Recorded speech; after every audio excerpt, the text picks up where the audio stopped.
តាមដងទន្លេមេគង្គសែនស្រស់បំប្រងដោយរចនាកោ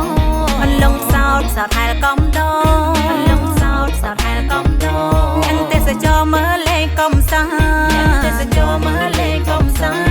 សប្បាយគ្រប់ប្រាណសប្បាយគ្រប់ប្រាណភ្ញៀវក៏បានជីងទូកតាមកោះភ្ញៀវក៏បានជីងទូកតាមកោះ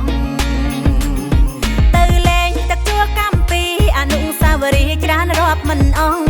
ទៅលេងទឹកជួរកម្ពីអនុស្សាវរីយ៍ច្រើនរាប់មិនអស់កងព្រហ្មចារីស្រីស្មោះកងព្រហ្មចារីស្រីស្មោះប្រជុំកងខ្សាច់ក៏ក្របីប្រជុំកងខ្សាច់ក៏ក្របីកងព្រីងស្អាតក្រៃ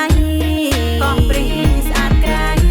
ដូចរូបស្រីក៏អន្លង់ទន្លាដូចរូបស្រីក៏អន្លង់ទន្លា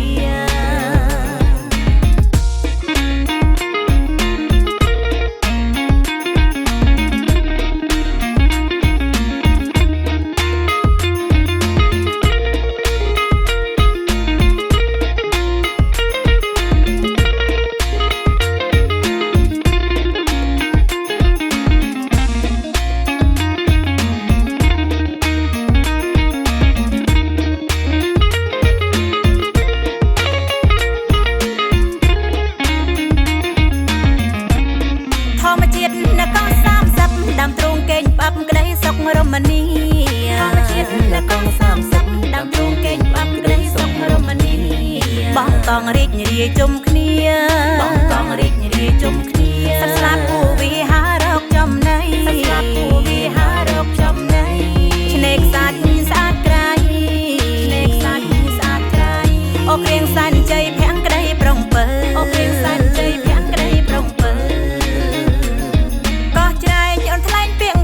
បេះដូងស្នេហ៍ស្និទ្ធដិតជាប់កងផ្ដៅកោះចែកអូនថ្លែងទៀងពិតបេះដូងស្នេហ៍ស្និទ្ធដិតជាប់កងផ្ដៅកោះថ្នោតអូនធ្លាប់នឹកនៅ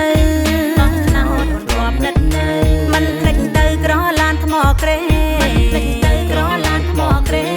ផ្អែមឆ្ងាញ់ម្លេះទេផ្អែមឆ្ងាញ់ម្លេះទេណែមត្រីស្លាត់ថែរងជាតិមិនបដូរណែមត្រីស្លាត់ថែរងជាតិមិនបដូរយងពេញសេងវិញមានពីធ្នូសម្រាប់ក្នុងខេត្តត្រចែងចិត្តយងពេញសេងវិញមានពីធ្នូទីតាំងចលនាតស៊ូទីតាំងចលនាតស៊ូសម្ដេចដែលចូលសង្គ្រោះជាតិខ្មែរសម្ដេចដែលចូលសង្គ្រោះជាតិខ្មែរឥស្សរជនផ្សេងទៀតដែរឥស្សរជនផ្សេងទៀតដែរទៅជាតិខ្មែរផុតពីមរណា